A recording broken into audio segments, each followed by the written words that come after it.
ngomong sama salah satu ustadznya nih. Ustadz, langsung aja saya tembak. Anda ustadz? Iya. Saya mau syahadat. Dia bingung tuh.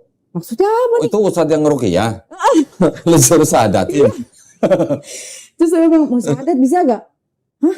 Gak salah katanya.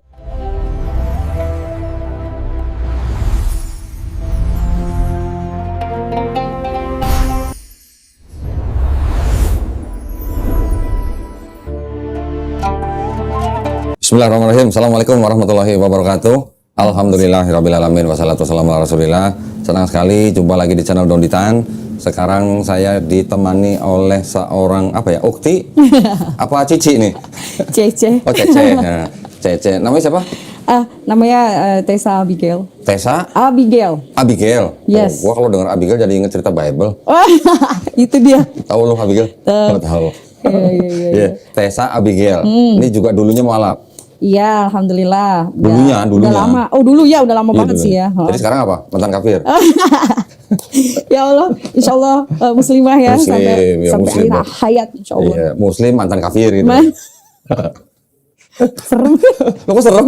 Emang kenapa? Lu Enggak. Iya, tuh, betul. Lu mendingan disebut mantan kafir apa mantan muslim? Ya, mantan kafir.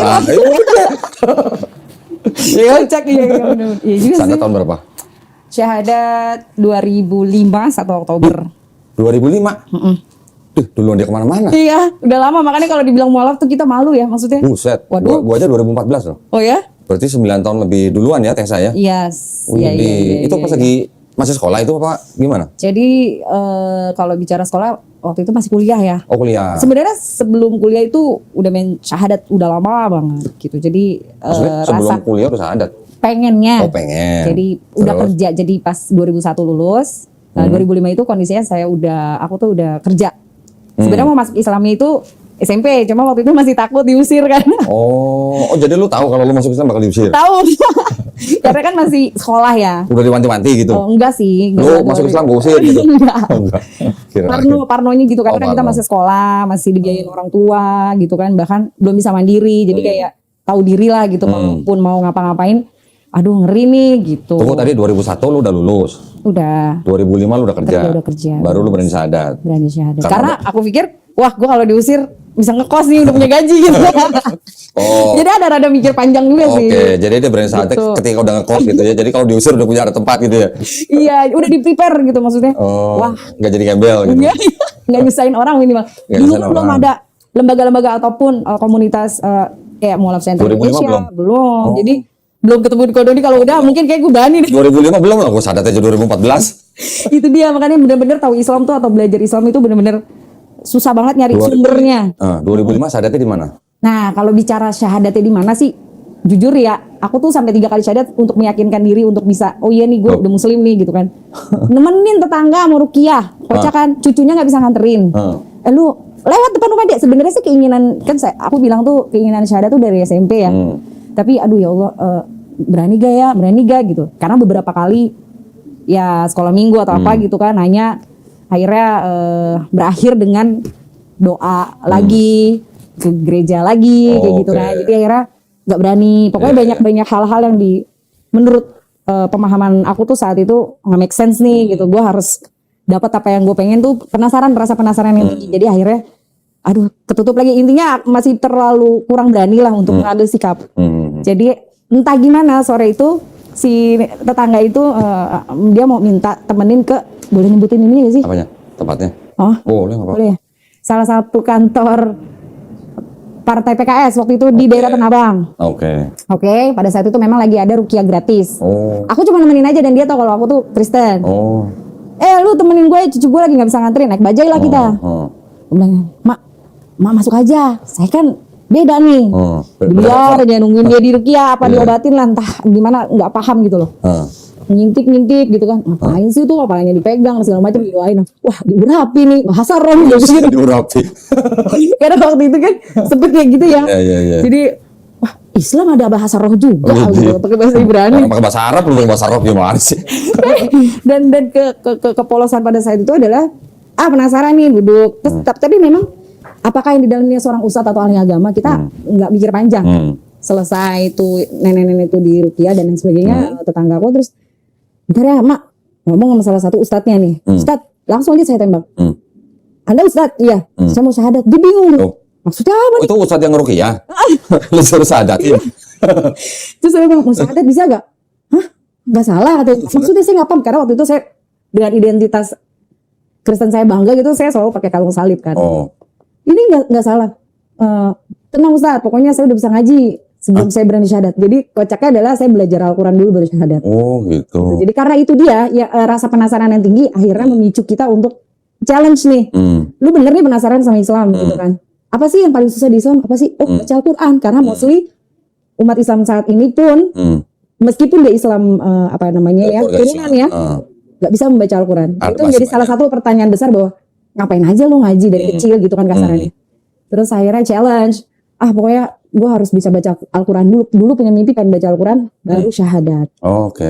Gitu. Lalu belajarnya sama siapa baca Al-Quran nih? Panjang nih ceritanya nih. Oh, taruh. Kalau gitu taruh. Larinya kemana dulu nih? Taruh. Ini beda. Iya, taruh. Nah, dari awal aja deh. Nah, gue pengen tahu, lu dari keluarga apa? Nah, kalau bisa bicara keluarga kita multi ya.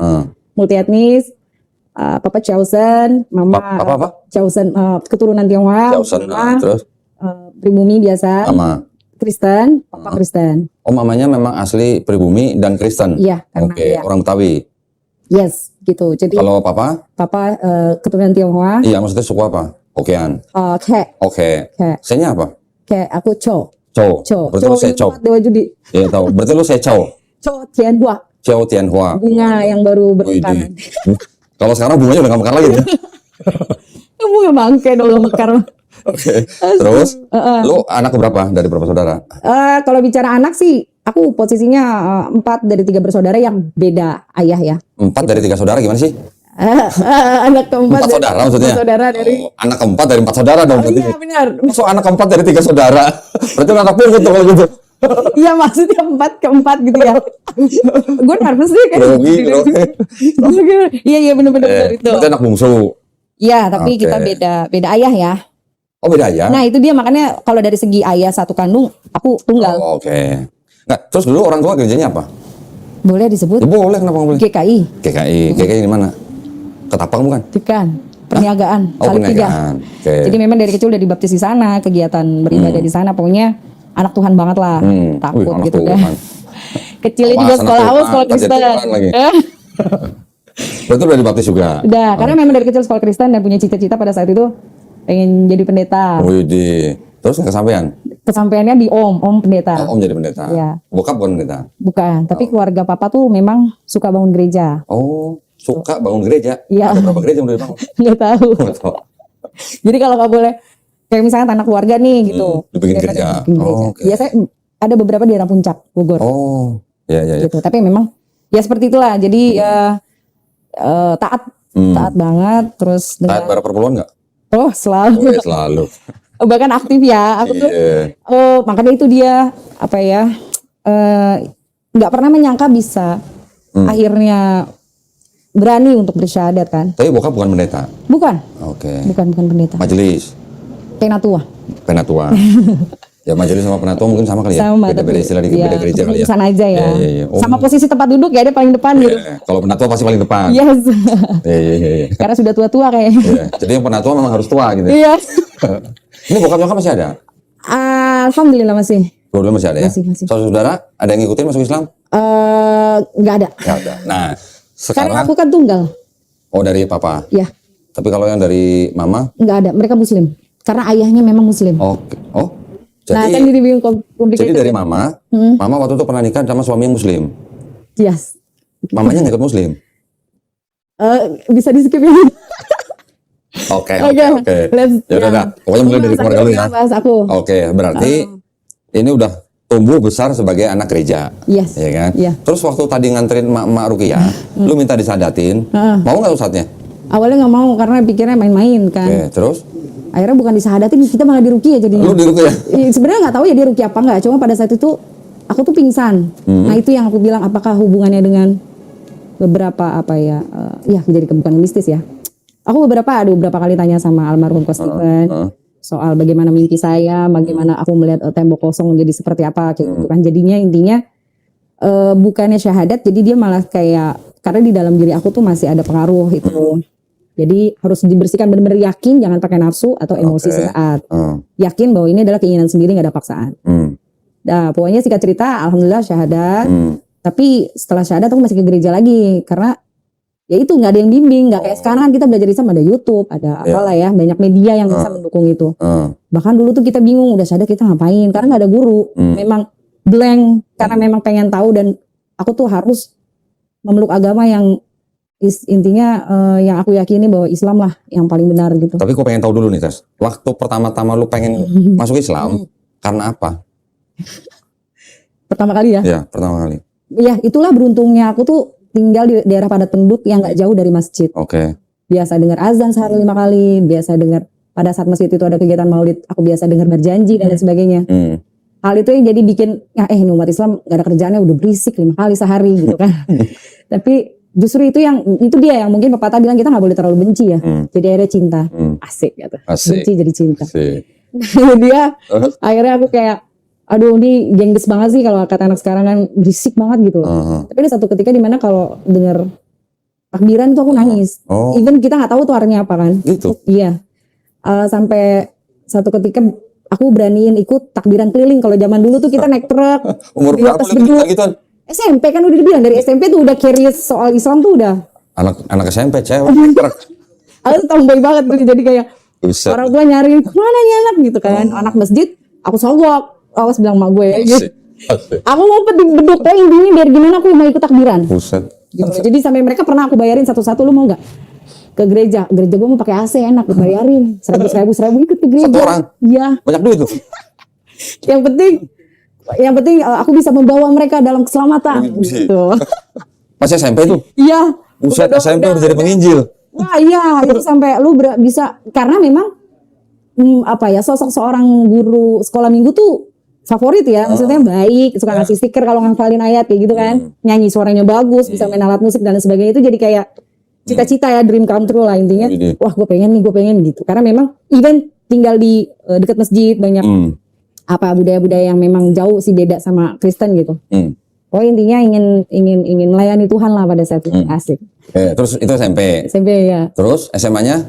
Ya kalau ditanya triggernya di mana, aku mendengar azan, terus lagi nggak tahu tuh artinya takbiran tuh apa, akhirnya jadi sedih, dan finally ya ini percaya nggak percaya kadang ini mah lu halu gitu. Aku mimpi gitu. Mimpi apa? Di satu taman, udah pernah diceritain dulu ya. Di satu taman tuh aku dikasih salah satu buku kitab. Sama? Seseorang laki-laki berjubah putih, kayak gambarannya Jesus ya. Gambarannya kayak Yesus. Nah itu aku pernah nanya itu sama Coach. Iya, tapi lu pernah lihat mukanya nggak? Lu lihat mukanya Iya kan digambar yang selama ini aku selalu lihat. Oh. Ya jadi dia menyerupai lah ya. Ya, Itu. seperti yang digambar. Iya seperti yang digambar. Lu tahu nggak di lukisan itu siapa modelnya? Nah itu aku dapat 30 gambar tuh katanya. Lu yang mana nih? Lu yang nomor 11 atau 12? Ini mah iblis, bla bla bla. Lu nggak ngeliat yang kulit hitam? Atau yang mata sipit? Nah yang lu lihat yang mana? Enggak, pokoknya intinya laki-laki yang berwibawa, adem lah intinya. Janggut terus rapi, tenang. rambutnya agak panjang, Cakep. mata Terus, biru. Iya. Oh, lu tahu tuh nama siapa modelnya? Enggak tahu siapa. Cesare Borgia. Siapa itu? Nggak tahu? Nggak tahu. Anaknya Paus Alexander ke-6, anak haram. Melotot, langsung melotot matanya. Udah gitu, Cesare Borgia itu seorang LGBT. Nah, Innalillahi. tambah melotot lagi. Oh. Terus, lu buka di Google. Lu Tapi buka. dia ngasih aku buku yang maksudnya enggak di Google, Al-Quran. Ah, kasih Quran. Iya, Oh, pokoknya aku aduh. disuruh baca gitu loh. Oke. Terus? Bahasa Arab kan, ini cowok, laki-laki bapak-bapak ini siapa di suatu taman. Itu 3 kali aku ngimpi itu. Jadi maksudnya aku penasaran yang, kok gue 3 kali ngimpi disuruh pegang Al-Quran terus. Whatever deh, siapa dia orangnya lah ya. Aku gak mikirin bentuk atau pokoknya yang penting laki-laki itu berparas yang memang menenangkan gitu. Terus seperti pertanyaan-pertanyaan, kegelisahan kita tuh kayak udah lunas lah ngeliat dia. Tapi bayangan lu, pikiran lu itu Yesus atau bukan? Iya, nggak tahu. Cuma gambarannya seperti itu. Oke. Ya berambut panjang, terus mukanya cakep gitu. Mukanya mungkin muka Cina? Ya Arab ya. Oh, Arab ya, Timur Tengah berarti ya? Ya, Oke. mancung gitu ya. Mancung. Detailnya sih aku lupa, cuma pasti dia harum sekali. Oke. Gitu intinya. Lu dikasih Quran? Iya, dikasih buku. Pas halaman pertama memang kayak bahasa Arab gitu kan. Jadi wah nih gue halu nih nggak bisa nih pas bangun. Mimpi apa ya tadi? Bodo amat. Berapa kali mimpi? 3 kali? 3 kali. Oh, terus? Sampai akhirnya aku ngelihat buku yang memang karena rumah deket masjid, penasaran dong. Lu lihat? Apaan sih kitab sucinya orang Islam? Lihatlah mereka tuh. Kamu boleh lu buka? Nah justru itu kan deket rumah kan, beda 6 rumah dari rumahku tuh ada masjid. Oh, Jadi iya, masjid lu buka ngeliat. Quran? Iya. Kamu boleh? Nggak tahu waktu itu boleh apa enggak pokoknya karena mungkin ngiranya tetangga nih gitu kan. Aku tuh ngelongok aja ke masjid, lu kalau ngelihat teman karena banyak cowok kan temanku laki-laki gitu. Lu ngapain gitu? Dia dengan kalung salib aku terus aku pakai sarung pendek lagi. Ibu-ibu ngapain sih itu mandi? Itu wudu. Oh. Nah, itu tuh dari situ sempat ke trigger gitu. Terus Oke. wudu masuk rumah wudu terus aku pakai sendal. Buka sendalnya kotor. Ngelihat mereka sangat bersahaja dan sangat khusyuk beribadah jadi kayak amazed aja di depan cuma bisa bengong ngelihat mereka Itu pas sholat. SMP apa SMA? SMP. Oh, masih SMP. Jadi masih amazed-nya lihat mereka sholat, mereka ibadah dan mereka selesai sholat lalu berdoa dan membaca Al-Quran itu kayak wah gila apa tenang banget ya. Maksudnya penasaran kita, kebencian kita kok jadi rasa penasaran. Benci dalam arti kata bukan apa, benci karena memang suara azan itu mengganggu doang. Gitu jadi akhirnya datanglah ada lemari gitu terus aku ambil ternyata apa yang aku lihat benar itu Al-Quran. Itu yang lu lihat di mimpi? Iya. Ah, bener? Iya Al-Quran. Jadi Terus? aku gak tahu artinya apa. Aku cuma bilang ke teman ada salah satu teman aku sampai sekarang ya mungkin kalau dia tahu ya. Makasih banyak dia ngajarin aku Ya, dari mudah-mudahan nonton nih. Ikro 1 sampai Ikro 6. Dia ngajarin? Ngajarin selama 2 minggu. Di Anak STM, Cowok cewek? cowok. Ngajarinnya di mana? Ngajarinnya di pinggir kali. Kalau boleh dibilang di STM-nya kan kampung Jawa ya. Kalau tahu mau tawuran gak jadi gara-gara ngajarin aku ngaji. Serius? Serius. Wih. Lu mau ngapain? Gue mau tahun dikasih CR nih. Ribetnya. Terus? 1 lembar aja ya. Enggak, pokoknya Padahal mau intinya. tawuran tuh, padahal mau tawuran. Lu jangan tawuran dulu dah. Pokoknya sehari. Itu anak SMA udah bawa pedang belum itu? Tetangga juga sih. Oh, tetangga. Jadi beliau juga apa ibaratnya ya sabar lah ngadepin pertanyaan-pertanyaan aku. Gak berani. Namanya ingat kan siapa? Ada inget. Sebutin dong. Siapa tuh nonton? Halo Kak Krom. Kak Krom. Terus? Wah itu sih the best. Dia ngajarin lu Iqra 1 sampai 6 dalam waktu 2 minggu. 2 minggu. Keren amat tuh. Pokoknya penasaran itu. Tiap hari? Tiap hari. Sehari 5 kali kali. Karena dia kan di masjid terus ya. Wih, Anaknya juga kayak dia ngajar Iqra anak-anak kecil. Oh. TPA ya ibaratnya Iya, ya kayak gitulah. Nganggur nih. Aduh. Terus 2 minggu lu belajar Iqra 1 sampai 6 selesai. Selesai alhamdulillah. Habis itu lu bisa baca Quran dong? Baca Quran dan aku coba menghatamkan dalam kondisi aku masih Kristen. Ah, serius? Hatamin Quran selama 1 bulan, tapi aku masih Kristen. Bacanya di mana? Bacanya pinggir kali juga? Enggak, di kamar. Oh, lu jadi punya Quran di rumah? Ada. Jadi Hebat intinya, amat gue pengen nih memeluk sesuatu, gue gak pengen setengah-setengah. Nanti pun kalau ditanya sama orang tua, bukan karena ikut-ikutan, keinginan sendiri. Tunggu dulu. Lu udah Iqra 1 sampai 6, terus lu baca Quran sendiri. Sendiri, Lu khatamin hatamin, dalam waktu sebulan. sebulan. Orang saya kan 1 juz 10 lembar ya. Heeh. Ya 2 lembar aja, tiap zuhur 2, asar 2. Kalau tiap ada azan, gue 2 lembar nih. 2 lembar, habis sehari sih. Terus lu waktu baca lu wudu dulu kan lu? Enggak ngerti. Kan ada terjemahan ya. Oh, iya. Intinya kan mau tahu terjemahan, tapi gue juga pengen tahu nih Loh, bahasa Arab. ya lu juga. khatamin bahasa Arabnya atau Arabnya, terjemahannya? Arabnya. Berarti lu baca dalam bahasa Arabnya? Bahasa Arab dan bahasa Indonesia. Oh, lu khatamin? Hatamin. Belum sadar tuh pada tuh? Belum. Jadi pada saat prepare nih, kalau orangnya prepare. Kalau ditanya, oh karena siapa? Karena apa? Ya pengen aja. Mungkin Tuhan yang sudah menuntun dan lain sebagainya. Apa buktinya? Ya, ngaji depan orang tua. Oh. Gitu. Ngaji dan ternyata bacaan aku bener. Oh. Jadi setelah lu khatamin Quran, berapa lama lagi tuh lu baru sadar? Itu lu waktu khatamin Quran pas SMP atau SMA? Ya mau ke SMA ya. Mau Tapi ke tetap ke gereja lagi. Ini Karena gimana gini, sih ceritanya? nah itu dia makanya aku bilang, aku pernah nanya waktu itu sama Ko Ani juga ya, kok kalau 3 kali syahadat gimana? Udah syahadat, ya itu dia kalau kita tuh perlu guru dan perlu pembimbing. Karena lingkungan aku nggak support itu, media sosial nggak ada, teman yang ngerti agama juga nggak. Maksudnya kebetulan aja mungkin Allah kasih teman aku ini mau ngajarin aku ngaji, tapi lebih fundamentalis soal tauhid itu apa aku blank sama sekali. Gitu. Jadi bener-bener tahu Islam secara komplit itu ya setelah syahadat ketiga setelah aku bekerja. Oh. Jadi pelan-pelan gitu. Jadi dengar kajian di masjid. Kan zaman itu memang akses untuk apa ya? Ya itu dia ilmu itu sulit sekali. Bahkan aku belajar sholat aja itu pakai buku yang merah tuh. Bukan itu yang buku petunjuk sholat, bukan? Iya itu sambil berdiri posisinya sambil duduk. Jadi alhamdulillah mama hafal. Belajar sendiri. Iya, karena memang di tetangga juga ada saudara ya, ibaratnya sepupu ya. Dia ngaji setiap habis asar di Muhammadiyah tuh. Pokoknya dia pulang ngaji, buku dia selalu aku baca. Surat yang paling pertama dihafal ya itu aja yang Allahu Akbar kabiro walhamdulillah. Karena Itu dia baru sering niat. hafalan tuh. Ya, itu mah baru doa iftitah. Iya, nggak ngerti deh. Pokoknya intinya dia sering hafalan dan aku sering dengar. Kalau dia ngapalin di rumahnya dia, aku sering main ke rumah dia kadang ngeliatin gitu terus. Kok nyangkut ya gitu. Maksudnya untuk dia hafalinnya mudah gitu lah. Tapi selama lu belajar itu lu masih tetap gereja? Iya. Masih tetap Natalan. Itu dia. Makanya tuh kayak apa sih ini? Makanya kan aku bilang aku tuh nggak menarik kisah yang jadi labil gitu. Kalau ditanya secara fundamentalis apa? Karena timelinenya beda-beda nih SMP, SMA, sampai kerja, sampai detik ini pun kalau ketemu tetangga atau saudara ngeliat aku udah berhijab sebenarnya, lu yakin lu nggak ke gereja lagi? Jadi kayak ya Allah, ya emang gue dulu salah dulu itu ya gitu kan. Karena dia tahu bahwa nih habis sadat nih, wah terus wah bangga gitu terus kasih tahu teman. Udah Besok sadat masih gereja lagi. lu mau kemana mama lu? Ke gereja. Ya. Kita jadi kayak aduh ya Allah, makanya Lu ke gereja tuh karena kemauan lu sendiri atau ngikut enggak orang tua? disuruh. Hah? Takut disuruh. Disuruh orang tua. Oh. Tapi memang ya itu dia ada rasa apa ya? Takut bersalah. Nah, kayak mengkhianati gak sih? Nanti. Ya kan yang dibilang lu tuh kayak gak bener-bener udah steki-steki gitu kan. Tunggu dulu lah. Ini waktu lu sadat pertama sama yang ahli ruqyah itu pertama. Terus yang kedua? Ya itu di Batam.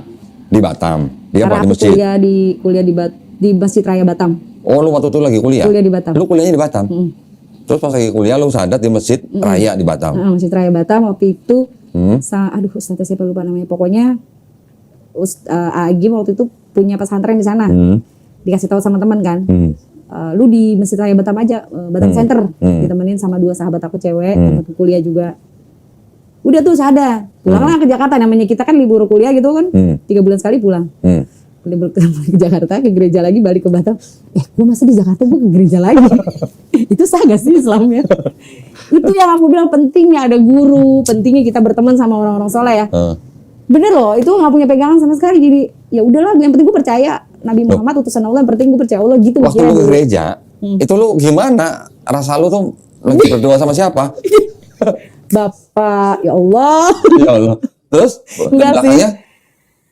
Nangis sih, lebih ke nangis. Sempat ada transisi di mana gue nggak mau punya agama, dia bikin pusing gitu. Sempat mikir, gue ateis aja apa ya? Gitu. Kalau ateis kayak gue nggak menyakiti siapapun. Gitu mikirnya. Makanya kalau ditanya bagaimana kita mengimani suatu agama, sebenarnya apa ya? Itu dia perjalanan hidup orang, kita nggak ada yang tahu. Spiritual aku tuh berantakan.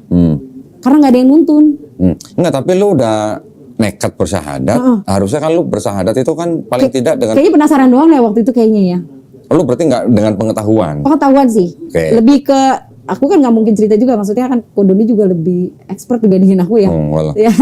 Maksudnya lebih ke pemahaman aku pada saat itu adalah aku ingin menyembah Tuhan yang memang tidak berbapa, tidak beribu. Dan yang pasti aku nggak bisa gambarin secara visual. At least bahkan pada saat itu aku berpikiran bahwa gue nggak pengen nyembah anaknya nih, gue mau nyala langsung ke bapak gitu. Ternyata versi Islam adalah yang memang tidak harus divisualisasi dan lain sebagainya, dan Nabi Muhammad itu hanya manusia biasa gitu. Jadi itu wah ini kayak make sense gitu. Waktu lu libur kuliah Jakarta, lu ke gereja lagi tuh lu disuruh atau lu mau sendiri? Sendiri ya. Mau sendiri? Kayaknya ya. Maksudnya lu mau sowan gitu? Atau gimana? Enggak, di Batam pun aktif sama tapi bukan GKI, GPIB. Karena memang banyak orang Manado ya di sana ya. Gitu, terus aktif kegiatan di gereja di Batam. Ya udah pikirnya orang tua ya udahlah, anak ini nih gitu, tenang-tenang aja lah, rajin. Karena memang ruang lingkupnya sama ya itu penginjil kayak gitu. Penginjil muda ya. Untungnya mungkin aku belum dikatekisasi pada saat itu. Tapi lu hampir udah dibaptis waktu di Jakarta. Kecil kan? Kecil. Beda kan ya? Kalau baptis kecil sama katekisasi kan beda. Beda, katekisasi mah cuma pendalaman iman. Iya, terus ya itulah aktif. Kayak ikut retret kan dulu ya. Terus dan sebagainya. Retret gitu. Masih inget ya gue retret. Retret. Pesantren kilat gitu. Tahu. Iya. Ya pokoknya ya gitu deh, nggak ada yang menarik. Maksudnya aku aja bingung tuh kalau ditanya lu kenapa Islam ya? Apa ya? Udah jalannya begitu. Oke, itu kedua. Di Batam. Iya. Terus yang Yang ketiga? ketiganya mana ya? Acara kapan ya? Pokoknya make sure tuh, gue harus syahadat lagi nih, nggak bisa begini nih. Habis lulus deh, pas mau kerja Setelah ya. lulus kuliah. Iya. Nah itu baru berani bilang, itu kayak the final. Itu di Batam juga? Jakarta, Oh, pas di Jakarta. udah lulus kuliah, aku mau prepare kerja, siap-siap nih. Wah, bismillah deh. Gambling nih, Gambling. ngekos nih gue nih kayaknya nih gitu mikirnya. Terus waktu lu yang kedua nih, lu mau syahadat yang ketiga di Jakarta. Itu nyokap udah tahu. Udah, alhamdulillah. Sebelum syahadat apa setelah syahadat yang ketiga? Setelah syahadat ketiga, Di mana? di rumah. Di rumah siapa? Di rumah, aku masih tinggal sama orang tua kan. Heeh. Jadi habis subuh baru berani ngomong. Udah syahadat? Yang Udah, ketiga? iya. Sama siapa syahadatnya? Yang ketiga itu aku ceritain di mana? Batam. Lah yang di Batam kan kedua. Yang kedua. Yang ketiga di rumah. Yang ketiganya itu di masjid rumah. Oh, dekat rumah. Oke. Terus setelah subuh, Nah, lu waktu subuh ke masjid, nyokap tahu nggak tuh? nggak tahu kan nggak kita tahu. sholat di kamar. Hah? Sholatnya di kamar. Oh, lu sholat subuhnya di kamar, Iya. nggak ke masjid. Nggak. Tapi lu syahadatnya di masjid. Iya. Sehari sebelumnya, Salah satu ustadz, beliau juga kenal sama ibu Nyokap. kan. Oh. Mereka sebenarnya sih takut juga. oke. Ketar-ketirnya adalah, aduh jangan sampai nih kita ke bawah-bawah. Padahal Oke. anaknya sendiri yang mau. Oke. Nggak, lu syahadat di masjidnya itu sehari sebelum lu ngasih tahu nyokap atau? Iya, saya Oke. sebelum. Setelah lu syahadat, besokannya lu sholat subuh di rumah, baru lu ngasih tahu. Iya. Waktu lu ngasih tahu, nyokap nggak masalah. Nggak masalah. Alhamdulillah, Alhamdulillah. Allah kasih kemudahan. Beliau nerima ikhlas. Yang penting kalau kamu pindah, kamu jalanin Oke. yang benar, yang Oke. baik. Jangan ikut-ikutan. Kalau memang dalam Islam itu suruh sholat, ya sholat. Kalau suruh tutup aurat, ya tutup aurat. Oke. Gitu. Jadi apapun segala konsekuensi kamu yang tahu karena kamu udah dewasa, sudah Oke. besar. Itu lu udah selesai kuliah. Sudah, posisinya udah kerja. Oh, malah udah kerja. Malah udah kerja. Jadi aku tuh doa terus, ya Allah kasih kemudahan, kasih kelancaran. Jangan ada kendala, jangan menyakiti hati orang tua terutama Oke. kan. Kita tetap biar gimana pun jangan merasa diri ini selalu paling benar. Ya. Gitu. Walaupun memang benar gitu. Iya, iya. Islam itu. Jadi bukan salah agamanya atau kayak kitanya gitu loh. Jadi makanya kenapa Allah kasih kemudahan dan Allah jawab tuh. Sampai detik ini bahkan beliau kalau aku nggak sholat dia selalu reminder. Oh, gitu. Iya, udah azan nih, nggak Widih. sholat gitu. Widih. Alhamdulillah ya, masya Keren. Allah ya. Bokap tahu? Tahu. Bahkan malam Natal pun beliau mau ke gereja dianterin sama suami. Siapa? Suami aku Bang Wangji. Oh, tapi kan Iya. itu waktu ngasih tahu nyokap kan belum merit. Oh iya, sekarang udah married. Nggak, waktu lu pertama ngasih tahu nyokap hari itu, bokap tahu hari itu juga. Iya, Itu nggak apa-apa. nggak apa-apa. Oh, iya. Asal Alhamdulillah. ya itu dijalanin, jangan ikut-ikutan, jangan menodai satu agama karena nanti akan buruk semuanya gitu. Oke. Apalagi dengan istilah Islam KTP, kamu jangan jadi Islam KTP ya, karena kamu dulu pada saat Kristen pun kamu bukan Kristen KTP, rajin ibadahnya segala macam. Jadi kalaupun kamu berpindah pun kalau bisa tetap dengan seperti itu, meyakini dengan apa yang kamu yakini saat ini. Ya, ya. Oke, berarti bokap nyokap nggak ada masalah. Enggak ada, Terus alhamdulillah. akhirnya setelah lu syahadat di masjid dekat rumah lu ada pembinaan. Iya, sebenarnya bukan pembinaan ya, lebih tepatnya apa ya? Kalau bahasa sekarang itu pembinaan ya. Aku kalau ada pengajian ibu-ibu Rabu aku ikut Oke. gitu, ikut Di baca masjid Yasin ya, enggak lebih spesifik mengenal Islam lebih ke oh hari ini gue belajar tauhid nih, besok ini enggak, masih ngacak tuh. Oke. Pokoknya tiap ada ngaji di sini ikut-ikutan aja, yang penting ngaji kuping ya bilangnya ya. Nggak cukupin. Kita duduk kita dengerin gitu kan. Oke. Beda sama kajian tematik sekarang kan, kita bahas kitab, apa sih sejarahnya kenapa kayak gini kayak gitu. Terus ada kajian khusus yang lu ikutin? Enggak ada. Oh, nggak ada. Nggak ada, bener-bener apa ya, sulit ya untuk info-info kajian. Mungkin karena memang aku juga circle pertemanan aku juga nggak ada ke sana, jadi lebih ke musik, ke hobi kayak gitu aja. Belum ada IG waktu itu ya? Belum, dulu Friendster. Oh, Friendster. Nah, iya dulu Friendster. Jadi nggak ada, nggak aktif juga. Aku tuh nggak terlalu aktif media sosial. Dulu handphone BlackBerry bisa apa sih? Oke. Iya kan? Jadi- Asia Hidayah. Oh, Asia. Oh, masih Asia. Iya. Yang SMS 1 karakter 1 rupiah. Jadi memang bener-bener apa ya, support sistemnya nggak ada ya. Berarti waktu itu lu udah kuliah, udah kerja, terus baru lu udah ngomong sama orang tua, alhamdulillah nggak ada masalah. Nggak ada masalah. Lu ngajinya ngaji kuping, terus lu kerja, merit berapa tahun setelah lu kerja? 2005 syahadat bener officially Itu 2005. 2005 tuh yang di masjid dekat rumah. Oke, terus habis itu? Nikahnya 2008. Oh, 3 tahun. 3 tahun terombang-ambing tuh. Sama ngomongin apa? Maksudnya Masuk nggak gereja ada, lagi? enggak, enggak. nggak ada pembinaan maksudnya kata Kak Dodi kan tadi lu ikut Kirain pembinaan. masuk gereja lagi. Enggak. Memang apa namanya? Cuma nggak ini aja, nggak apa ibaratnya ya? Bukan termasuk yang ini belum nutup hijab pakai hijab enggak. Oh, Kalau oke. sholat aja gitu, yang ada Iya. aja gitu. Terus berarti 2008 nikah. Iya. Sekarang kegiatannya apa? Nah, kegiatannya alhamdulillah aku aktif di kegiatan sosial. Gerakan hapus tato gratis. Ini berani hijrah baik. Oh, yes. Ini sama Wangki ya? Iya, Yes. sama suami. Yang apa yang namanya juragan kerupuk itu ya? Kerupuk kulit. Juragan kerupuk kan? Iya, Oh, alhamdulillah. alhamdulillah. Juragan kerupuk iya, tapi juga ngapus tato gratis. Gratis gitu. Ya, jadi buat teman-teman juga kalau ada yang mau hapus tato gratis, Yes. boleh daftar ke Tessa. Boleh bisa ada, kita ada YouTube-nya juga Ada kalau YouTube-nya. Instagram, Facebook. Ada syaratnya? Syaratnya pertama terbuka untuk semua agama. Oh, jadi semua agama boleh? Boleh. Oke, terus? Mau apapun agamanya, alhamdulillah insya Allah kita terbuka. Dan kedua, hafalan surat Ar-Rahman. Nah, kalau yang bukan Islam Ya, gimana? jangan pakai apa-apa. hafalan nggak. Oke. Baca doa masing-masing aja. Oke, masing-masing. Jadi walaupun dia doanya dalam nama Yesus nggak apa-apa. Nggak apa-apa. Tetap gratis. Gratis Keren, gitu. ya, Jadi hafalan surat Ar-Rahman untuk yang muslim 5 Oke. ayat. Ya walaupun nggak bisa dihafal dibaca boleh. Oke. Gitu. Jadi benar-benar insya Allah kita permudah lah. Ya. Gitu ya, nyontek nggak apa-apa. Dan ketiga menyertakan medical check up. Oh, harus bawa medical check up. Jadi Maksimal umur berapa? nggak ada batasan. Maksimal nggak ada, minimal nggak ada. Nggak ada. Yang Oke. penting dia punya tato, dia ada niat pengen ngapus karena keinginan sendiri. Hmm. Ya udah gabung di brand. Nah, Tessa sama Bang Wangki ngadain hapus tato gratis itu di mana aja? Alhamdulillah sih kita rutin seminggu sekali setiap Ahad. Minggu pertama biasanya kita di Masjid Asyidik Cikeas Cibubur nih. Masjid Asyidik Cikeas ya. Oke, terus. Jadi memang rolling nih setiap Ahad aja. Minggu keduanya di Malang, Kota Malang, Masjid Saji, Jawa Timur. Minggu kedua. Terus? Kadang ke Depok, di Depok di tempat gym F18. Nah minggu ketiganya di Masjid Al-Falah. Di? Masjid Al-Falah Pondok Pinang, Jakarta Oh, Selatan. gua kira di Surabaya. Surabaya juga ada. Jadi alhamdulillahnya kok makanya kalau ditanya di mana aja, kita sudah 33 kota di Indonesia. Widih. Gitu. Jadi tapi yang kami pegang rutin saat ini setiap Ahad itu ya itu di Depok, Tiga Raksa, Cikarang, Bekasi, Asyidik, Cikeas, Cibubur, Jakarta Selatan. Itu tiap minggu. Setiap minggu. Dan serentak memang kalau tiap minggu itu di Jogja ada, di Maluku ada, di Sulawesi ada gitu. Oh, jadi Udah jalan, udah menyebar. udah ada cabangnya. Udah ada. Nah, Berapa gitu. orang tenaga yang bisa ngapus tato di BHB ini? Banyak ya. Udah Karena banyak. setiap kota itu ada kayak Semarang, Jogja, Surabaya, Pontianak kayak gitu. Jadi per tim ya kita bilangnya itu ya bisa 5 sampai 10 orang.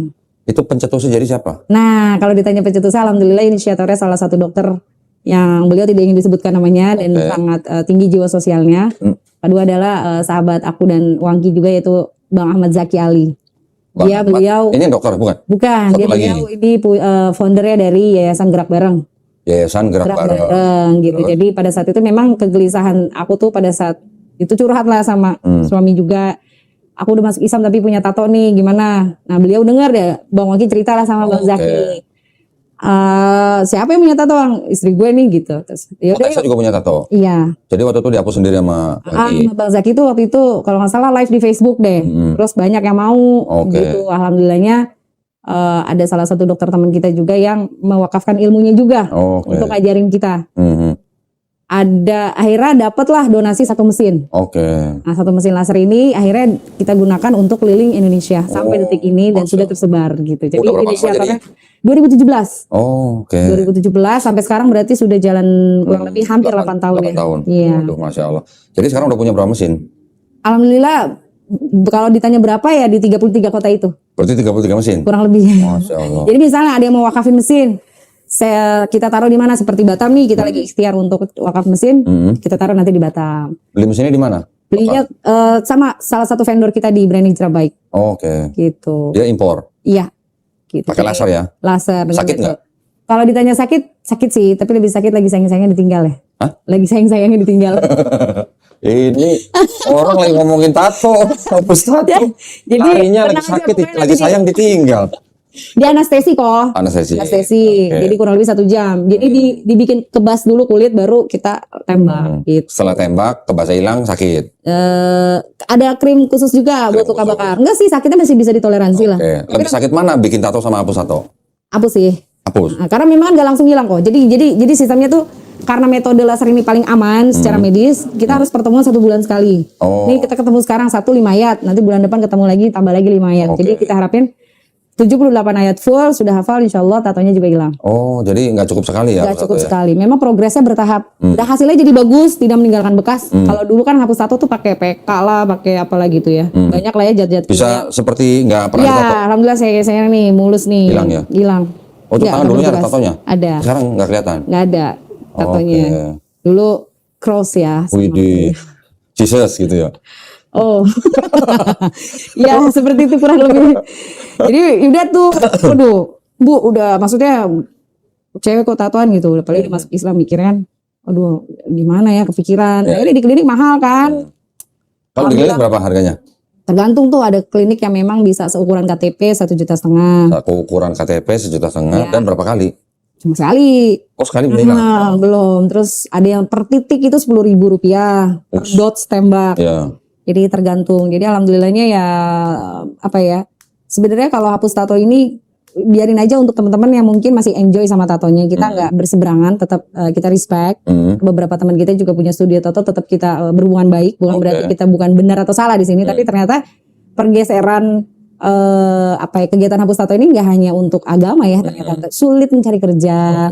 Bahkan ada beberapa teman-teman kita dari yang agamanya Kristen, Buddha dan Hindu pun gabung karena sudah cari kerja. Dan semoga kita jadi perantara yang baik untuk mereka. Dan itu jadi membuka peluang juga bahwa Islam ini rahmatan lil alamin ya. Dan yang penting gratis ya. Gratis. Dan Kenapa kita juga, berani gratis? ya karena memang wakaf mesinnya juga dari donatur harus digratiskan. Kan beliau juga atau para donatur. Tapi yang bayar operasional siapa jadi? Ya kita. Nah, maksudnya dari teman-teman peserta juga, bahkan kita selalu sharing ke teman-teman mau gak ikut berjariah nih. Let's say perlengkapan medis, kita selalu patungan. Jadi sifatnya kolektif. Kalau ditanya donaturnya ya kita pemberi manfaat, kita menerima manfaat juga kita bisa memberikan manfaat. Nah, sekarang kalau ada orang punya tato, datang nih ke BHB nih, saya mau hapus tato gitu misalnya, bukan Islam gitu. Lu tanya nggak alasan lu kenapa gitu hapus tato? Ya tanya. Nanti kalau dia jawab gini, enggak saya mau ganti tato yang lain gitu. Gimana? Belum ada sih alhamdulillah. Belum ada yang jawab gitu. Kalau gitu, aduh, nggak dilayanin. Kalau dia jawab gitu, kalau dia jawab gitu gimana? Dilayanin nggak? Saya mau ganti tato ya, bosan. Kita layani. Walaupun hati dongkol gitu ya. Tapi gratis juga. gratis. Jadi sebenarnya apapun alasannya, mau itu karena gambarnya jelek atau karena nggak, misalnya dia pasang tato apa nama ceweknya, ya maksudnya cinta mati gitulah. Putus ceritanya. Kamu ganti nih, udah dapet yang baru gitu, mau ganti. Boleh? Saya kenalin sama dokter yang bisa ngapus tato secara bayar ya. Oh gitu ya. Lebih baik kamu kesini aja deh ya gitu. Waduh. Kayak kamu lebih mampu. Belum pernah ya. Sih. Siap-siap Dan nanti mereka, mereka juga kayak nggak ada yang jawab begitu, takut kayaknya. Takut nggak boleh nih gitu. Iya. Tapi kebanyakan sih jawabannya ya karena sulit dapat kerja sih. Sulit dapat kerja. Kalau ada sih temen yang beberapa ya kayak gitu, bahkan peserta sendiri ya jadinya nih lu jangan kita bicara yang non muslim ya, yang Islam aja kadang kita suka kasih pertanyaan yang memang bahwa ntar kalau udah hilang lu mau gambar lagi atau gimana, kita tanya. Enggak sih Kak, aku tuh pengen gini gitu. Alhamdulillahnya mereka sih tahu bahwa ini nggak main-main gitu kan. Dan mereka masih menghargai kita lah. Susah payah, sebulan. Mereka juga capek kayaknya. Bosen juga ketemu kita setahun 2 tahun. lu lagi gitu, terus nambah lagi kan. Tapi alhamdulillah sih Allah jaga, maksudnya itu dia yang terutama di Kodoni juga pas invite kita juga ngerasa ini platform yang besar, semoga bisa jadi jalan kebaikan juga buat semua. Ya kan, bahwa ya jangan takut dengan iming-iming, waduh gue harus hafalan, karena mostly 80% mereka nggak bisa baca Al-Quran dan masih kita terima. Dan bahkan memang kegiatan kita selalu di masjid kok. Kalau di masjid kan itu banyak asatiz atau ustadz-ustadz yang bisa mensupport. Siapa nih yang nggak bisa ngaji, selalu kita list. Ayo kita ngaji, belajar Iqra dari Iqra 1 sampai Iqra 6 dan lain sebagainya. Baru nanti kita minta mereka untuk berkomitmen sama Brand Hijrah Baik bahwa nih Ustadz, kami titipkan teman-teman yang belum bisa membaca Al-Quran untuk belajar di sini. Kasih mereka tempat dan ruang. Gitu. Jadi intinya perjanjiannya adalah kalau ingin mengundang Brand Hijrah Baik atau ingin melaksanakan hapus tato, ini nggak hanya tatonya yang dihapus, tapi juga dibekali bagaimana bisa mereka membaca Al-Quran dengan baik dan benar. Ya, Gitu. ya. Poinnya di situ. Ya, paling tidak dengan menghapus tato udah dikasih gratis, lu berubah dong. Gitu ya. Iya, itu Oke. hapus satu tuh terakhir aja reward sih. Oke. Reward ya. Memang banyak sih yang nggak tahu. Terus kalau ada masjid nih, pengen ngadain, ngundangnya kemana? Undangnya bisa DM aja di Instagram kita, Berani Hijrah Baik. Berani hijrah baik ya. Nah, kita sesuaikan juga schedule-nya kan sudah ada schedule yang memang sudah reguler ya. Takutnya gara-gara undangan masjid satu yang teman-teman peserta yang di sini akhirnya kegeser, kasihan. Jadi harus dibicarakan dulu nih wilayah mana. Kalau wilayah Jakarta sudah ada. Oke. Kalau Tangerang nanti kita switch aja. Oh, gitu. oke. Jadi lebih ke kita lihat domisilinya dulu di mana. Yang pernah dihapus tatonya, yang tatonya ekstrim gitu ada nggak? Banyak. Sampai gimana yang ekstrim? Semuka-muka gitu. Iya, ada di Sewajah gitu. sewajah. Semuka-muka. Jadi di kening, alhamdulillah udah hilang. Ada yang salib juga? Ada yang Tato salib juga ada? Ada. Oke. Ada yang tato di mata nggak? Ada, tapi kita nggak bisa. Oh, nggak bisa. Pokoknya mata, pelipis sampai di bawah sini nggak bisa. Ya ada tato itu banyak sih, Tato apa? Jesus Christ. banyak. Kenapa minta dihapus mereka? Mualaf Udah dia. mualaf. Udah mualaf. Ada juga kemarin masih Kristen ya. Dia kenapa kok minta dihapus kan tatonya salib nih. Enggak lah Kak, aku nggak bisa kerja karena dia kerja di perhotelan. Oke. Karena dia juga cerita bahwa di dalam Kristen juga nggak boleh dirajah tubuh. Ya. Oke, menarik juga ya. Jadi hapus tato gratis, padahal kalau di klinik yang seukuran KTP aja paling nggak 1.500.000. Tuh. Oke. Nah, tapi kalau di klinik seukuran KTP sekali hapus bisa langsung hilang. Nggak bisa. Oh, Memang harus prosesnya pemudarannya bertahap. minimal berapa kali? Taruh gatal ya. Itu bisa dipotong ya? Hah? Bisa di-cut kan? Yang mana? Di batuk. Yang apa? Minum dulu. Nervous nih masih. Nah, elah dari tadi udah santai ini maksudnya. Astagfirullah. Bismillah. Jadi kalau bicara pemudaran itu tergantung kok. Karena setiap orang tuh jenis kulit berbeda, jenis tato berbeda. Ada yang tato gratis, ada yang tato bayar. Biasanya yang gratisan itu lebih mudah pudar karena tintanya kualitasnya nggak bagus ya. Oke.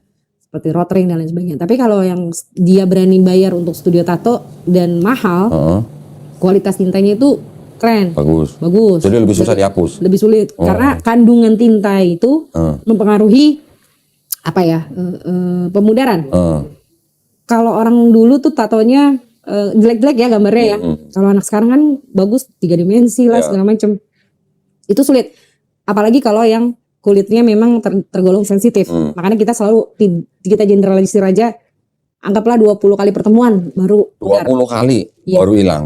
Kebanyakan yang kita temui di lapangan seperti itu. Oke. Iya, saya sendiri aja 12 kali. Oh. Dalam arti kata berarti 1 tahun ya. Karena jaraknya harus 1 bulan 1 kali. Oh. Gitu. Gak Jadi boleh setiap minggu. gak boleh, bonyok nanti. Oh, kulitnya malah rusak. Kami diajarin sama dokter seperti itu. Memang jaraknya kalau regenerasi kulit manusia itu 1 sampai 60 hari bahkan. Oke. Memang ada prosedur-prosedur yang memang selalu kita pakai. SOP medis selalu kami pakai dari mulai penggunaan sarung tangan, harus 1 orang 1 sarung tangan. Pokoknya intinya kita jaga SOP medisnya dengan baik gitu. Baik dari segi kesehatan, penggunaan before after laser juga kita edukasi bahwa ini boleh, ini tidak boleh. Kenapa? Karena memang ini bersinggungan dengan ini kan kita pakai alat medis ya. Gitu, alat medis yang memang nggak sembarangan yang sudah izin Kemenkes. Oke. Jadi secara generalnya bahwa hapus tatonya gratis, tapi kita nggak sembarangin. Kita ingin teman-teman datang dalam keadaan sehat, pulang juga sehat. Tidak ada efek samping yang berkepanjangan sampai, aduh gue bisa tato di sini kok meriang. Tato meriang apa? Meriang sih pasti ya, karena efeknya tuh pasti ada demam dikit. Tapi lebih ke biasa sembuh seminggu, recovery-nya ini bisa sebulan. Karena mungkin terindikasi punya gula darah yang tinggi, bisa jadi. Terus makanya kenapa kita minta 3 item medical tuh seperti VCT atau HIV, hepatitis C sama gula darah aja. Gitu. Karena untuk meminimalisir setelah laser itu ada efek berkepanjangan. Ya. Jadi nggak sembarangan juga ya? Nggak sembarangan. Jadi benar-benar kita perhatikan aspek kebersihan, aspek kesehatan. Bahkan kita selalu review bahwa nih setelah laser kalian demam nggak? Gitu. Kita ajarin bahwa nanti hari kesekian akan terasa gatal kulit, nggak boleh digaruk. Pokoknya intinya after laser itu benar-benar kita maintain bagaimana teman-teman punya kulit yang bagus. Dikasih obat salep gitu nggak? Iya. Oh, dikasih. Ya, seperti salep luka bakar yang terakhir Makanya kita ajarin teman-teman untuk bisa bagaimana merawat kulit setelah laser. Itu Oh. aja sih. Jadi hasilnya nanti bagus. Kalaupun kadang mereka kok seperti melepun. Nah, sebelumnya akan kita edukasi bahwa nanti setelah laser akan seperti ini, seperti ini, seperti ini. Jadi mereka nggak kaget. Oke. Gitu. Jadi benar-benar apa ya? Itu dia yang kalau kata guru-guru kita kan banyak memberikan manfaat dan kita tinggalkan banyak kemudorotan ya. Karena ada yang bilang tuh hapus tatonya sakit, ntar menyiksa dan lain sebagainya. Lebih baik gak usah dihapus. Nggak apa-apa, itu pilihan masing-masing. Iya. Kalau memang rasanya nggak sanggup ya nggak apa-apa gitu ya. Berarti kalau lo tahu kita sudah bertobat, gitu kan. Tapi kalau memang oh ya udah mumpung gratis nih gue dan kayaknya di kantor gue atau perusahaan gue nih nggak bisa nih gue punya tato atau calon mertua. Ya, Biasanya ya. sih calon mertua. Iya. Yang paling sering kok bener nama mantan. Tuh kan bener kan? Bener. Jadi Padahal gue tadi cuma nebak doang. Ternyata karena bener. nama mantan Iwan nikahnya sama Budi gitu misalkan. Nama mantan cowok Cowok, atau ceweknya. iya. Nama mantan Tuhannya juga bisa ya. Iya. masuk Pak Eko. Ya bisa jadi gitu. Jadi ya lebih fleksibel. Kalau dulu tuh khusus muslim aja. Ya, Tapi setelah kita tahu bahwa memang guru-guru kita kasih banyak masukan bahwa ini sebagai wadah bagaimana mereka menghilangkan Islamofobia ya. Bagaimana mereka melihat bahwa Islam ini bukan sesuatu yang perlu ditakuti. Apalagi masuk ke tempat ibadahnya yaitu masjid. Ada salah satu sahabat kita, Hai Helen, dia kalau bisa pulang ke gereja pasti ke masjid Al-Falah. Oh ya. Iya, dia Kristen Protestan. Dan Oh gitu. kita bersahabat baik. Jadi kadang kalau saya belum pas dia datang, Helen kamu dari mana? Aku dari gereja, Asik. di ibadah Asik. gitu. Sekarang hapus tato gitu. Oke. Ada di konten kita juga di Instagram. Jadi Oke. bahwa dia ngasih tahu bahwa aku Kristen dan aku nyaman datang ke masjid untuk menghapus tato. Dan memang kegiatannya bukan di masjid, lebih tepatnya di aula ya. Oke. Enggak, emang di kalangan gereja gitu nggak ada yang melakukan kegiatan sama kayak Tessa gitu? Belum ada permintaan sih sementara ini. Bukan, maksudnya di kalangan mereka? Enggak ada sih. Belum pernah Belum dengar? ada. Oke. Jadi yang melakukan malah nih Tessa dan teman-temannya yang udah punya cabang 30 Tiga berarti kota di Indonesia. 33 kota di Indonesia. Kita cuma belum ke Sumatera dan Papua. Mungkin kalau ada yang mengundang dari Sumatera, Palembang, Aceh, kita belum pernah. Belum ada permintaan ke sana sih. Kalau ini misalnya ada keluarga gitu, pengen ngundang gitu, satu rumah aja gitu, ngelayanin nggak? Maksudnya satu Ya, rumah. satu keluarga, misalnya ada yang Tato semua mau gitu. hapus satu dua orang mau hapus tato gitu. Diundang ke rumahnya gitu, terima nggak? Jadi mohon maaf, itu seperti permintaan pribadi gitu. Iya pribadi, enggak ya? Enggak sih. Enggak. Kita lebih tepatnya pelayanannya memang untuk umat dan dalam jumlah banyak. Oke. Gitu. Jadi nggak ingin apa ya namanya spesial gitu kan. Enggak ya? Ada permintaan khusus enggak. Jadi memang peruntukannya untuk di tempat ibadah ya, terus juga untuk umat lebih tepatnya apabila beberapa sih ada yang request, Mbak, aku nggak pakai hafalan deh, tapi aku bayar bisa nggak? Nggak bisa. Oh, Kamu nggak terima bayaran ya? Enggak, kalau mau infak sodako silakan. Tapi Oke. kalau itu salah satu syarat kamu tidak dikenakan hafalan karena membayar, itu nggak mau kita. Kan nggak harus hafal, dia baca juga Baca boleh, kan? dan dia nggak ingin gitu. Oke. Gitu. Jadi kayak ngerasa, wah aku ini belum pantas baca Tapi Quran. kalau yang apa yang bukan Islam, nggak harus baca nggak apa-apa? Nggak harus nggak baca. Yang penting dia menyertakan hasil medical check up. Oke. Gitu Iya, aja. iya, iya. Jadi bahkan sebelum di laser kadang suka lucu ya dia berdoa dulu boleh. Berdoa dulu. Iya. Berdoa Nggak cara apa-apa. dia sendiri gitu. Cara dia sendiri gitu. Oke. Ya makanya kita selalu kasih kesempatan, ayo mau berdoa dulu. Ya terakhir pasti aku Bismillah. Oke. Bismillahirrahmanirrahim. Iya, Nggak masalah ya, kita ada Tessa ini berarti termasuk operator yang hapus operator tato? juga. Lu juga? Iya, kita ngelaser Oke. juga. Gitu. Keren. Jadi kalau selesai laser pasti kita bacain, aku pribadi bacain doa ya itu Allahumma rabbana azza wal ishfi untuk doa kesembuhan, walaupun kamu Kristen, walaupun kamu Hindu atau Buddha. Tapi ya ini sebagai doa aku. Tapi kalau kamu keberatan nggak apa-apa, aku nggak perlu doa. Oke. Jadi Keren Mbak, ya. jangan pakai doa. Jadi gini, apa namanya, penghapusan tato di Berani Hijrah Baik ini tetap ada efek samping, Ada efek samping. nggak ada efek depan. Maksudnya bagaimana? Ya kan hidayah Efek milik. samping. Ya oh iya ya samping. Nggak nyambung kan. Ya Tapi itu tetap dikasih tahu ya, efek sampingnya adalah ini, Pasti, dan harus. bisa diatasi dengan cara ini, Iya. atau dengan obat ini gitu ya. benar. Oh, Takutnya dia panik kan. berarti tetap aman lah. Aman. Oke. Jadi kalau kita edukasi, at least dia punya pengetahuan dasar nih. Ntar sampai rumah, aku bakal melepuh nih. boleh mandi nggak sih kalau bisa hapus tato gitu? Boleh, asal jangan. Kena air nggak apa-apa? Nggak apa-apa, asal Oh. jangan berenang di laut ya. Oh iyalah. Air laut perih, apalagi berenangnya sendiri gitu. Oh iya bisa Jangan. hilang. Nggak ngajak-ngajak temen. Bukan hilang tatonya, hilang orangnya. Iya orangnya. Perih loh, jangan kan berenang, Iya, perih. kita berenang di kolam renang biasa aja kena kapori. Kapolri kan juga perih. nggak boleh. Oh, oke. Iya. Gitu. Jadi pantangannya paling itu aja ya. Gua waktu itu pernah ngeliat Bang Jody juga ikut hapus tato ya, Iya. di Masjid Asidik ya. Bang Jody iya. Bang Jody segini semua. Masya Allah. Iya. Waduh, waktu itu. keren ya. Alhamdulillah sih udah pudar ya. Berapa kali udah Bang Jody? Wah, beliau tuh sampai detik ini masih berhubungan baik ya. Kalau untuk hapus tatonya sendiri, Kalau nggak salah ikut sampai 2 tahun deh. Udah 2 tahun. Karena dia colorful dan tatonya bagus. Iya. Kualitas tintanya juga baik ya. Jadi yang lebih cepat pudar justru warna hitam. Karena dia colorful, memang sedikit lebih lama kalau untuk warna sih. Oh. Karena memang sel kulit manusia itu memang hanya bisa memakan warna hitam aja. Gitu. Jadi memang bertahap. Alhamdulillah Tinta yang masuk di kulit untuk tato tuh berapa mili sih? Atau berapa mikron sih? wah, nggak ngerti ya berapa mikronnya. Cuma memang kalau laser lagi ditato dulu tuh pakai dinamo Tamiya ya kalau tahu ya.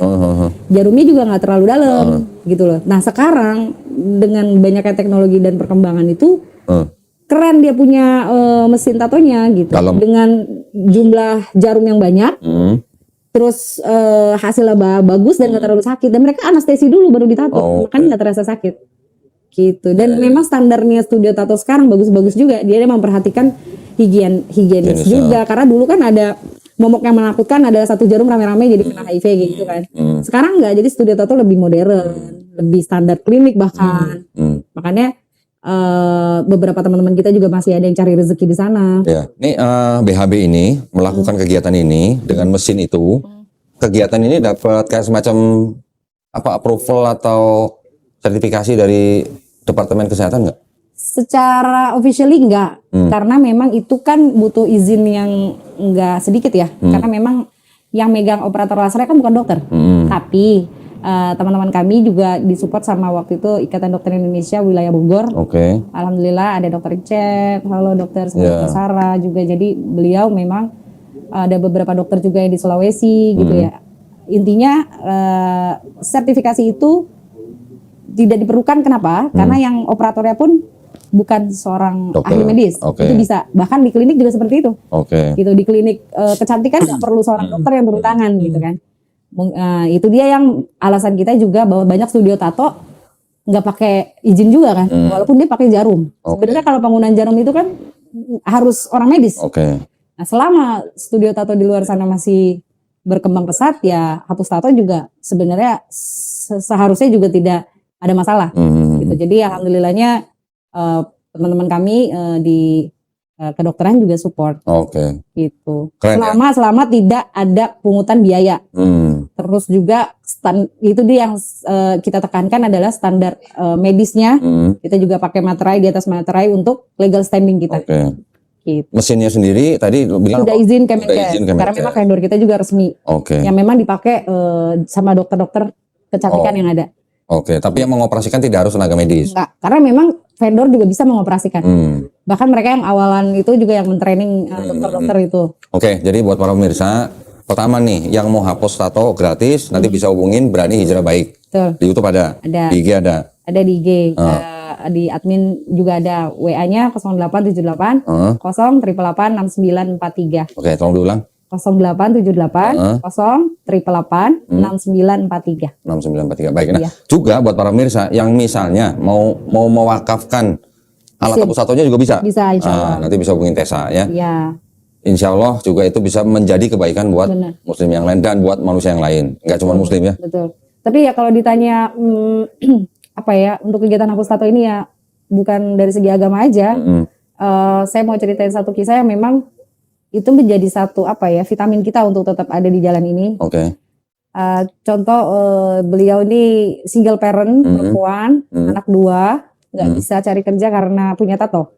Dia ikut sama kita kurang lebih 2 tahun. Beliau dulu kerjanya masih serabutan ya, karena memang belum bisa bekerja karena ada tato di kanan kiri. Singkat cerita, Allah izinkanlah tato itu hilang, pudar. Dia 1 bulan itu nggak datang, bulan berikutnya datang dengan membawa cake. Udah kerja. Dan dia ini suapan pertama buat Mbak Tessa karena saya terima bekerja. Dan ini menjadi satu kisah yang nggak bakal aku lupa. Kenapa? Ternyata ini memberikan pengharapan baru bagi orang banyak, bagi orang lain yang memang butuh mereka bisa berjuang dengan ujiannya masing-masing. Alhamdulillah sekarang saya udah bisa beli Pampers Mbak Tessa, saya sudah beli susu dari pekerjaan saya. Jadi itu juga yang mendasari bahwa ya itu yang selalu kita ingat bahwa rahmat Allah itu sangat besar. Kesempatan Allah memberikan banyak. Kan kalau kita dakwah itu di dalam masjid isinya orang baik semua ya kok ya. Maksudnya bagaimana tata cara sholat dan sebagainya. Ternyata ini lebih dari sekedar gerakan hapus tato, tapi memberikan pengharapan baru bagi orang untuk bisa mencapai hidup yang lebih baik gitu. Dalam arti kata bukan berarti yang punya tato itu tidak baik ya, tapi lebih ke ternyata ada reason yang Allah berikan bahwa oh ini bisa menjadi satu jembatan untuk orang bisa kesempatan dapat kerja baru gitu kan. Ada kepercayaan diri di masyarakat, bagaimana dulu dilihatnya bahwa oh kayak perempuan nakal, tapi setelah tatonya muda, setelah belajar berhijab dan hafal Al-Quran, Allah sendiri tuh yang merubah stigma negatif itu gitu kan. Jadi sebenarnya itu dia segala harapan dan kesempatan kita untuk bisa lebih baik ya. Jadi bukan hanya dari segi spiritual, tapi bagaimana kita bisa menjalani kehidupan ini gitu. Oke, keren ya. Saya sangat mendukung nih gerakan Berani Hijrah Baik nih. Ini kegiatan yang bermanfaat tidak hanya buat muslim tapi juga yang belum muslim ya. Ngomong-ngomong, ada nggak yang orang yang belum muslim datang hapus tato di Berani Hijrah Baik terus bersyahadat, ada nggak? Ada di Bali waktu itu. Di Bali. Ceritanya juga ada di YouTube. Beberapa sahabat atau saudara kita yang di Bali justru datang hapus tato langsung syahadat. Langsung syahadat. Itu banyaknya Masya Allah. warga negara asing ya. Oh, malah orang asing. Iya. Dia ngeliatnya masjidnya apa nih? Oh, kegiatan hapus tato. Memang mungkin dia pengen syahadat udah lama, tapi karena ada kesempatan ngeliat kita rame gitu, sekalian deh saya syahadat di sini, habis syahadat saya hapus tato. Yang orang Rusia juga ada. Waduh, keren. Gitu. Sampai detik ini alhamdulillah beliau masih rajin gitu. Jadi justru yang bersyahadat kebanyakan warga negara asing. Oh, yang orang lokal Indonesia ada? Belum ada sih. Oh, yang lokal belum ada? Belum ada. Baru yang kemarin sama kita itu orang Rusia sama yang di Bali. Oke. Gitu. Ya, mudah-mudahan dengan kegiatan Berani Hijrah Baik ini, walaupun niatnya bukan untuk memualafkan siapa-siapa, niatnya hanya rahmatan lil alamin ya. Siapa tahu nanti teman-teman yang belum muslim melihat begini, mendapat hidayah, menyebut hidayah, kita nggak bisa tolak ya. Ya kan hidayah hanya milik Allah, tidak paksaan dalam beragama. Cuma memang kita hanya hadirkan bahwa begitu banyak jalan kebaikan. Nah, dia bisa melihat jalan kebaikan itu dari Islam. Gitu. Alhamdulillah. Ya. Cukup? Ada yang mau disampaikan lagi? Udah itu aja. Hilang groginya belum? Udah hilang. Karena belum hilang groginya. Dari tadi grogi mulu perasaan. Bingung gitu, takut salah ngomong gitu. Enggak lah, kan tadi kan alhamdulillah udah 1 jam nih. Yes. Iya kan? Iya, nggak berasa ya. Nah, sekarang mau kasih pesan-pesan nggak buat teman-teman yang muslim? Oh iya. Sama yang belum muslim gitu. Nggak ada sih, tapi lebih tepatnya siapalah saya harus memberikan pesan. Cuma yang pasti dimanapun ada jalan hidayah itu memang harus dikejar. Ya, kita nggak bisa nunggu. Bahkan ada percikan-percikan hidayah itu justru kita harus notice nih, kok kayak gini ya. Gitu. Nah, makanya kenapa dan kita juga tidak boleh berbangga hati atau kepedean lah ya. Oh, saya ini sekarang udah masuk Islam. Saya ini sudah masuk Islam, saya sudah jalan, enggak. Karena pada akhirnya menentukan bagaimana kita bisa kembali dalam keadaan Islam lagi. Gitu. Jadi makanya walaupun tidak ada yang bisa diambil faedah dari ceritaku. Enggak dong. Up and down. Ada. Yang gua ambil tahu nggak apa? Dari cerita Tessa. Ya. Ternyata hapus tato kan nggak cukup sekali. Betul kan? Oh, ini hapus tato ya. Poinnya, ini mau masuk Islam aja nggak cukup sekali. Susah tahu, bener loh. Sampai 3 kali sadar. Ya itu dia, musuh terbesarmu adalah dirimu sendiri. Bagaimana meyakinkan nih udah bener apakah, karena bukan kita bertransaksinya bukan sama manusia sih ya. Transaksinya sama Allah. Jadi kayak gini, percaya nggak percaya ya. Bener nih gue di Islam gitu. Jadi itu dia teman-teman. Kayak orang linglung. Karena Islam itu buat aku tuh lebih ke bukan agama tapi the way of life. Nggak bisa main-main gitu kan. Jadi ini akhir hidup aku nih akan gimana gitu. Bener gak ini pilihan hidup terakhir aku? Jadi ya alhamdulillah sampai detik ini Allah pertemukan dengan Kodondi, dengan teman-teman Golf Center, Masya Allah. Itu saling support bagaimana kelabilan kita. Jangan labil ya Allah. Kita jadi jangan pernah ngiri sama orang yang mensyahadatkan banyak orang. Banyak orang komen di channel saya, wah iri sama Kodondi. Jangan ngiri sama saya. Jangan ngiri sama saya. Ngirinya tuh sama orang yang bertakwa. Betul nggak? Benar. Dan kita punya peran masing-masing di dakwah. Ada yang peran di krisologi, ada yang peran hapus tato gratis, ada yang peran membina umat Islam di pedalaman, macam-macam. Ada yang berperan di bidang kemanusiaan. Semua punya peran masing-masing. Dan yang dilihat Allah Subhanahu Wa Taala itu bukan berapa banyak lu sadatin orang, seberapa besar lu bertakwa sama Allah. Istiqomah. You know? Saya syahadat doang mah gampang ya. Sampai 3 kali. Cuma memang untuk meyakinkan. Udah 3 kali tuh akhirnya udah firm tuh ya, udah Iya, yakin bener tuh ya. yakin. Iya, kalau orang mungkin ada cerita ya, gue sempat ke agama lain dulu kan, semua agama dicobain Iya, dulu dia iya, gitu kan. Kalau aku tetap gitu, istiqomah di situ lagi gitu, istiqomah. Sadat ke gereja, udah sadat Sadat ke ke gereja. gereja. Tapi yang Ya, ketiga itu. enggak ya? Yang ketiga enggak. Enggak. Tapi waktu yang terakhir sadat itu ada lu pamit nggak ke gereja? Enggak sih. Dia mah lebih ke yaudah fix gitu. Ini udah terakhir nih. Beneran Iya, gitu. beneran nih gitu. Karena Lu nggak memang lu nggak Allah gereja berikan nyari ruang juga kan. lu nggak gereja nyari pendeta ya Pak? Oh Pak pendeta saya pamit ya gitu enggak? Enggak. Masih baik. Oh, masih baik. Ya, ya. Alhamdulillah. Ya, alhamdulillah ya. Maksudnya ya berhubungan baik. Ya kita nggak boleh berubah dong.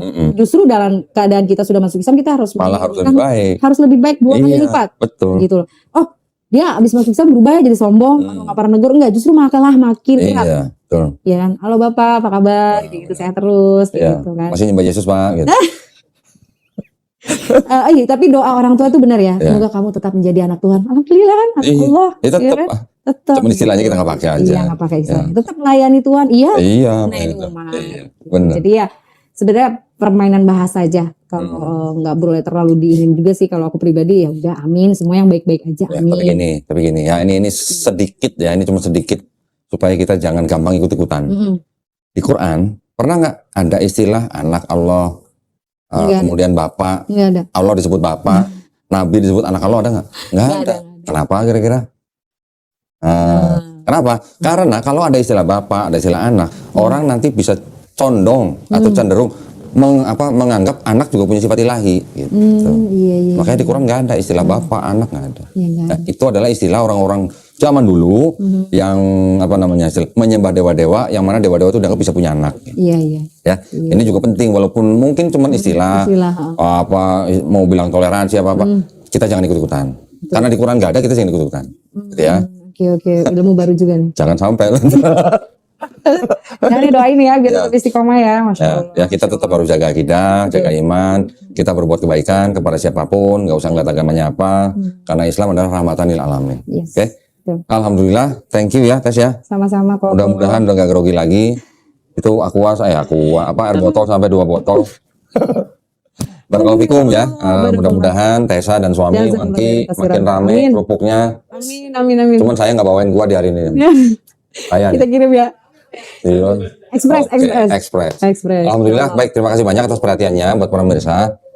Ini mudah-mudahan dengan ceritanya Tessa tadi ini membawa inspirasi dan manfaat buat kita semua ya.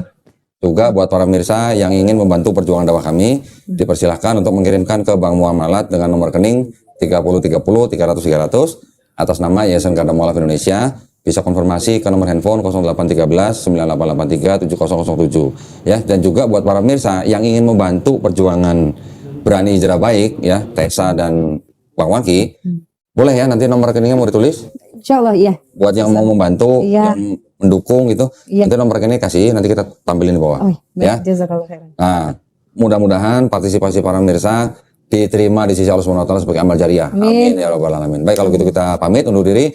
Akhir kata wabillahi taufiq wal hidayah. Wassalamualaikum warahmatullahi wabarakatuh. Barakallah ya Tes ya.